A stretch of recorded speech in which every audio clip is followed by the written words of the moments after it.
한국에게만 유독 친절한 무서운 국가, 소련 붕괴의 후유증으로 러시아 경제는 처참하게 박살나버림. 러시아는 빚 못 갚겠다고 배째를 선언했고, 러시아에 진출한 해외 기업들은 빛의 속도로 빤스런해버림. 그런데 여기서부터 분위기가 완전히 갈라집니다. 모두가 도망칠 때 유독 한 나라만 남았거든요. 바로 한국 기업들이었습니다. 광고를 끊기는커녕 오히려 늘렸고, 현지 공장 문을 닫지 않았고, 심지어 후원까지 계속했습니다. 당시 러시아 온라인 커뮤니티에는 이런 말이 돌았다고 해요. 다른 나라는 떠났는데 한국은 남았다. 이건 기억해야 한다.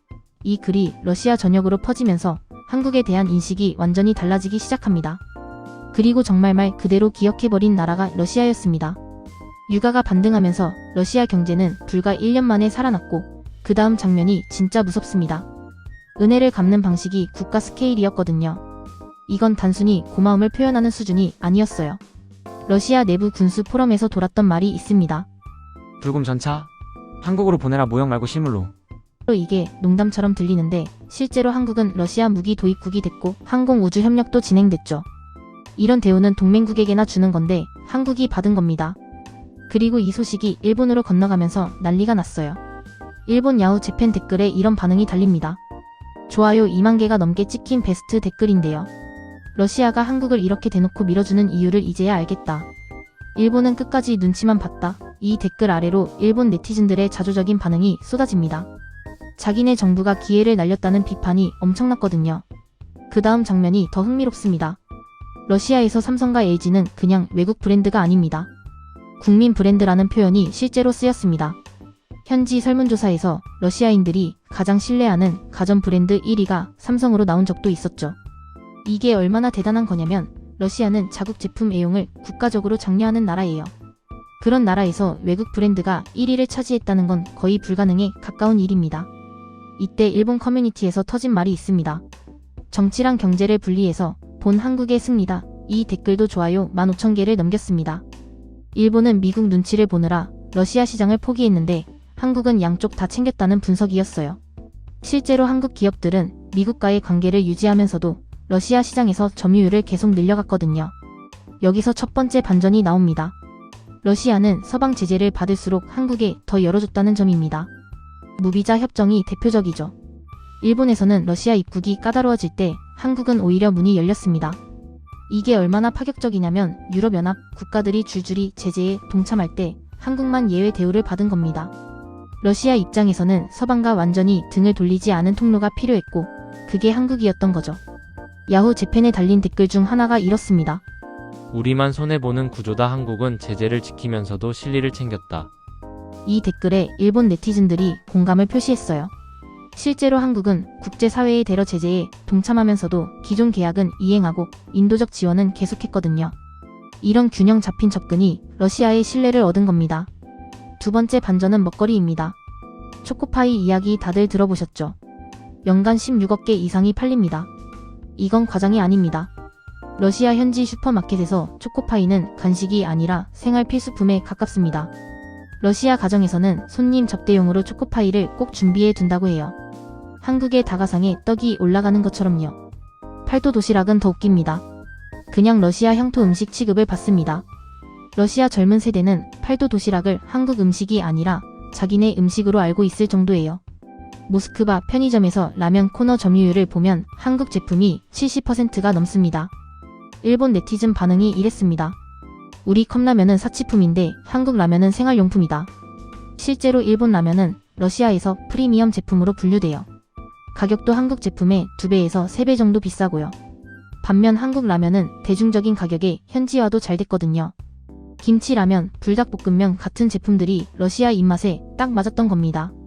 이게 단순히 음식을 파는 게 아니라 문화를 심은 거예요. 여기서 중요한 포인트가 하나 더 있습니다. 러시아가 한국을 대하는 태도는 감정이 아니라 계산이라는 점입니다. 한국은 미국과 가깝지만 러시아를 정면으로 적대하지 않았고 일본처럼 줄을 서지도 않았습니다. 러시아는 이런 한국의 태도를 전략적 가치로 봤어요. 서방 세계와의 완충지대가 필요했는데 한국이 그 역할을 한 겁니다. 이걸 일본 내부에서는 굉장히 날카롭게 분석합니다. 한국은 항상 한 발 옆에 서 있다. 그래서 마지막에 웃는다. 이 말이 일본 정치 평론가들 사이에서 회자됐어요. 실제로 한국의 외교 전략을 보면 어느 한쪽에 완전히 기울지 않으면서도 양쪽 모두와 관계를 유지하는 줄타기를 잘하거든요.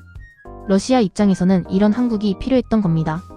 세 번째 반전은 최근 이슈입니다. 한국이 폴란드와 우크라이나에 무기를 판매했다는 뉴스가 나왔을 때 러시아 반응이 어땠을까요? 공식적으로는 불쾌하다고 했지만 실제 외교 메시지는 달랐습니다. 직접 전쟁에 개입한 건 아니라는 선을 명확히 그었죠. 이게 무슨 뜻이냐면 한국이 우크라이나에 직접 병력을 보내거나 러시아를 공격하는 무기를 지원한 게 아니라는 겁니다. 러시아 쪽 텔레그램 채널에서는 이런 말이 돌았습니다. 한국은 끝까지 선을 안 넘는다. 그래서 상대하기 어렵다. 이 말 속에는 존중의 의미가 담겨 있어요. 러시아는 한국이 국제사회의 압박 속에서도 자기 이익을 지키면서 동시에 관계를 완전히 끊지 않는다는 걸 알고 있습니다. 이런 냉철한 계산이 오히려 신뢰를 만든 거죠. 실제로 한국은 우크라이나에 방어 무기 중심으로 지원했고 러시아를 직접 겨냥하는 공세 무기는 제공하지 않았어요. 이런 미묘한 차이를 러시아가 다 파악하고 있다는 겁니다. 그래서 불만을 표시하면서도 한국과의 관계는 유지하는 거예요. 이게 진짜 고급 외교입니다. 이쯤 되면 질문이 하나 떠오르죠. 왜 일본은 이 포지션을 못 잡았을까요? 일본 야후에서 가장 많이 반복된 분석이 이겁니다. 과거에 너무 많이 계산했고 결정적인 순간에 리스크를 못 줬다는 것. 반대로 한국은 손해보는 것처럼 보이는 선택을 했고 그게 장기적으로 신뢰가 됐다는 평가입니다. 일본은 러시아 경제 위기 때 다른 서방 국가들과 똑같이 행동했어요. 투자를 회수하고 공장을 닫고 광고를 중단했죠. 단기적으로는 손실을 줄인 것처럼 보였지만 장기적으로는 시장 전체를 잃은 겁니다. 반면 한국은 당장의 손실을 감수하면서 관계를 유지했고 그게 나중에 엄청난 기회로 돌아왔어요. 지금 러시아 시장은 다시 재편 중입니다. 서방 기업이 빠진 자리에 누가 들어갈까요? 일본은 여전히 눈치를 보고 있고 한국 기업들은 조용히 준비 중입니다. 내부 소식통 이야기를 빌리면 한국 중소기업에게도 틈새 기회가 꽤 열려 있다고 하더라고요. 특히 식품, 생활용품, 자동차 부품 쪽입니다. 실제로 러시아 정부는 한국 중소기업들에게 특별 인센티브를 제공하고 있어요. 세금 감면, 부지 제공, 행정 절차 간소화 같은 혜택들이죠. 독일이나 프랑스 기업들이 철수하면서 생긴 공백을 한국 기업으로 채우려는 의도가 명확합니다. 이건 일반인들은 잘 모르는 정보인데 실제로 무역협회 자료를 보면 나와 있어요. 여기서 재미있는 건 러시아 소비자들의 반응입니다. 서방 브랜드가 떠난 자리를 한국 제품이 채우는 걸 오히려 환영한다는 거예요. 러시아 온라인 쇼핑몰 리뷰를 보면 독일 제품보다 한국 제품이 낫다 이런 댓글이 진짜 많습니다. 품질은 비슷한데 가격은 더 싸고 애프터 서비스는 더 좋다는 평가예요. 그리고 또 하나 주목할 점이 있습니다. 한류의 영향이에요. 러시아 젊은 세대 사이에서 한국 문화 열풍이 엄청나거든요. K-팝, K-드라마가 러시아에서 폭발적인 인기를 끌면서 한국 제품에 대한 선호도도 같이 올라갔어요.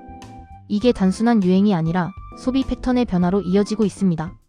모스크바와 상트페테르부르크 같은 대도시에서는 한국 화장품 매장이 계속 늘어나고 있어요. 러시아 여성들 사이에서 한국 화장품은 프리미엄 브랜드로 인식됩니다. 프랑스 화장품과 비슷한 급으로 취급받는 거죠. 이런 이미지는 하루아침에 만들어지는 게 아니에요. 수십 년간 쌓아온 신뢰의 결과입니다. 자동차 부품 시장도 마찬가지예요. 러시아는 자동차 산업이 큰데 유럽 부품 공급이 끊기면서 한국산 부품 수요가 폭증했습니다.